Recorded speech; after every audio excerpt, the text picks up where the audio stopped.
I don't want to be strong like man who look pretty. I want to be strong like bitch that fight bears in the forest. Welcome to another episode of Bitch vs. Bear with your hosts, Amber. Me. And me, Sydney, co-owners of Shield Maiden Training Co. This is a show where we bitch, laugh, and chat about all things fitness and wellness and all the other bullshit related to women in LGBTQIA plus community. Sure is. I like our new setup, Amber. This is kind of fun. I feel like This official. is fun. Right? Yeah. I see all the podcasts on not the TikTok, the Instagram. Yeah, I was like, you're not on the TikTok. I'm not on the TikTok. I watch the TikTok on Instagram like a true millennial. Yeah, exactly. Yeah. Yeah, I like this. I feel very official. I feel like I should be like on an NPR, like, so I like it. Very, very great. All right. What are we talking about today? I don't know. That's your line. Yeah, that's true. We're talking, well, we're going to attempt to tackle a subject that I don't think gets nearly enough attention. Well, to be fair, I don't think it gets any attention. No. So like, it's a very taboo topic. It is. Yeah. The first is being menopause, which we've discussed before on the show. Of We've course. talked about menopause, but we're not just going to talk about menopause as it affects like cis women. We're going to talk about how it affects, and the conversation is going to be geared towards queer and what it means to like unpack menopause for queer women, non-binary folks, and transgender folks, because I don't know about you, but I have not heard a single thing, and I know these people are going through menopause. Yeah, they exist. They're out there. They exist, and so it feels very taboo, and so we're going to talk about it because why the fuck not? Fantastic. Yeah. Yeah. Yeah. Oh, menopause. Oh, menopause. Yeah. So it's like we both just said, it is a taboo topic. Still, for some reason, even though like we have this huge aging population and we're all in menopause. So and like the silence only gets louder when you start asking what it looks like outside of that cisgender heterosexual norm. Yeah. Where we hate to live. Because it's no fun. Yeah, Gotta tell you. As a member of that group, I hate it. I want out. I want out. I didn't sign up for this. Okay, so let's break that silence and make space for all the ways that people experience menopause. Okay. First things first.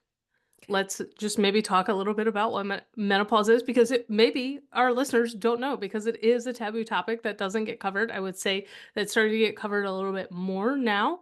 But for those of you who don't know, menopause typically marks the end of menstruation and fertility for women, triggered by a drop in estrogen and progesterone.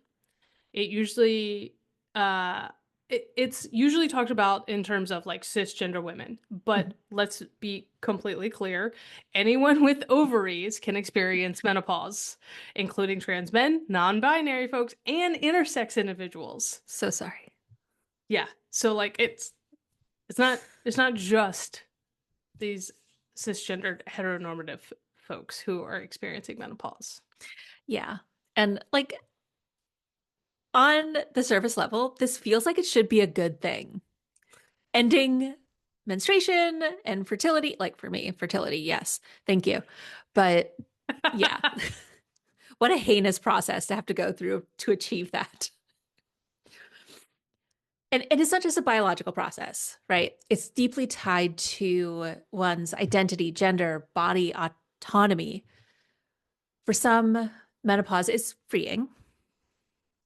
It's a rough go to be free, but we'll get there. For others, it's emotionally loaded, especially when gender dysphoria or societal expectations come into play, as they always do. As they always do. We can't just have a normal biological process without societal expectations being put on it. Right, exactly. And then it gets even like, I don't know, more complex or layered when we add like queerness into the mix, right? Like queer women often come to menopause without those heteronormative like scripts. So like no kids, non-traditional family structures, which can be incredibly liberating, but also Mm-hmm. isolating, right? Like depending on their support systems. Yeah. And then there's also, of course, like the big question is like access to healthcare, right? So like Ah, studies, yes. we talk about this all the time till we're fucking blue in the face. Like studies, we know that LGBTQ folks face higher barriers to healthcare. We've gone into multiple episodes in depth.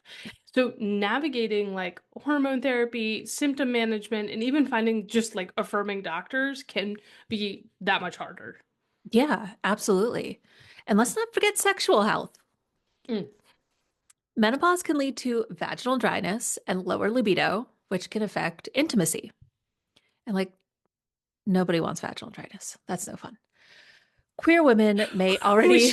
I was just like, I was just picturing a commercial that somebody had you and I do. It's no fun. We need sponsors.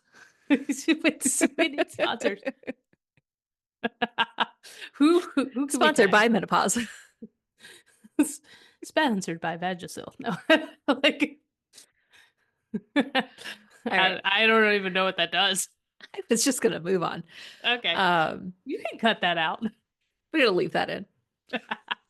Great. All right. So queer women may. Why am I talking about queer women? I feel like this should be your line. Um, Get into the club. I don't know because like yeah, there's two of us on the podcast. I don't know how you okay? feel. I'm assuming. Um, okay. Anyways, queer women may already feel erased in conversations about sexuality. So finding affirming sexual health resources is key. Yeah. I could only imagine. Yeah. Okay, so like menopause in the trans community and non-binary communities, like this is where things get even more complicated because like they're Of already so course. simple, right? Like Right.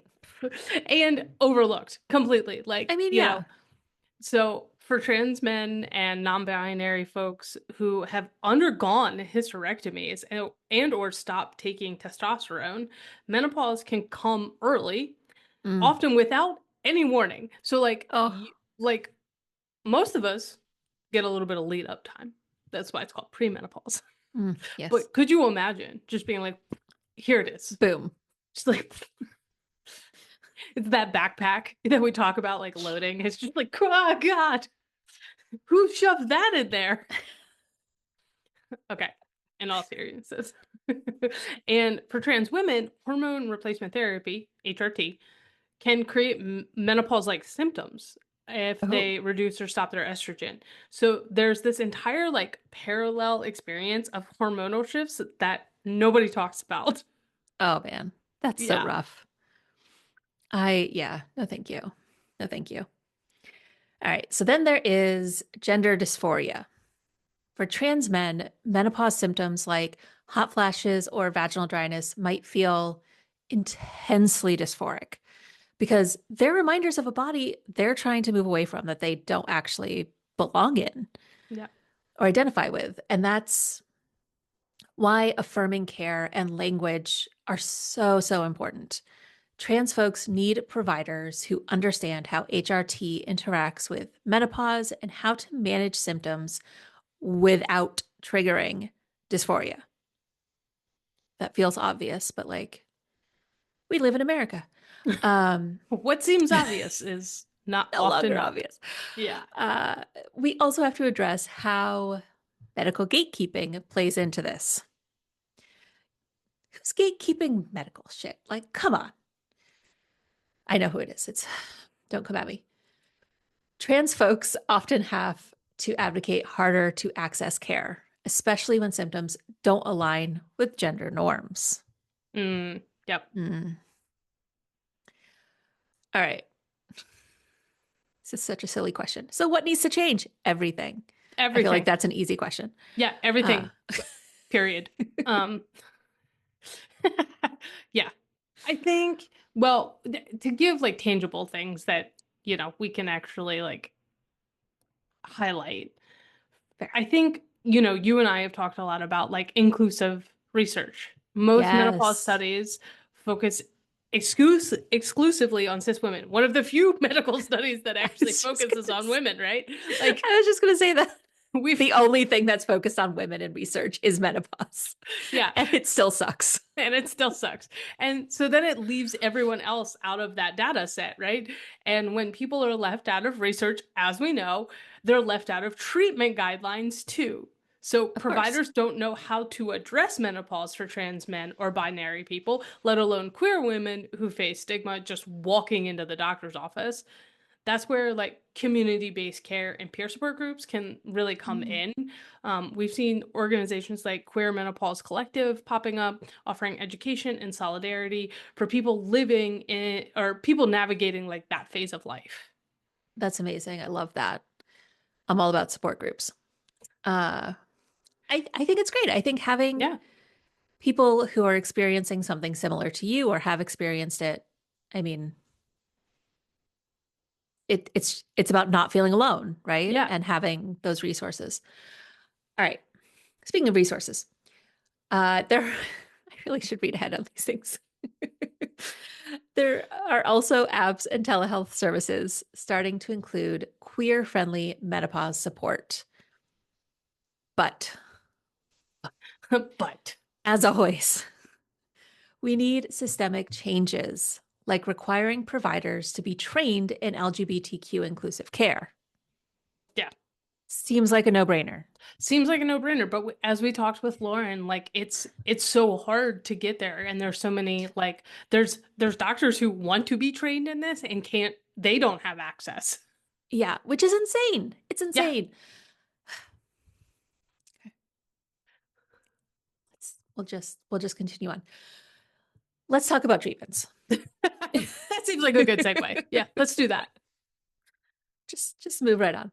Yeah. Hormone therapy is often a go-to for managing menopause, but again, for trans folks already on HRT, that conversation looks different. Right. Yeah.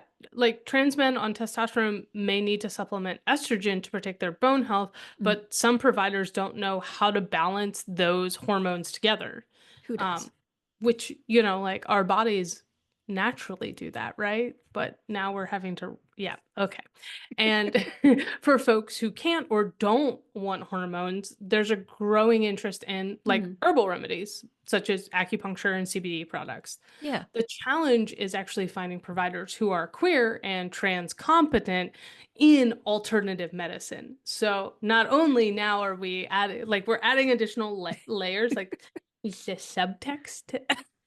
So like not only do we have to find somebody who's like competent in queer and trans, but now we also have to find somebody who also understands alternative medicine or what we've deemed alternative medicine. So like the complexities there, they just keep growing. Feels like a high bar. Yeah. Yeah. There's like probably like 1 in a million or something. It's like one Yeah. person. Just float around. Just carrying that load. All right. Well, let's not forget about mental health too. Our favorite. Because of course, it can't just be Because it's all connected. physical issues.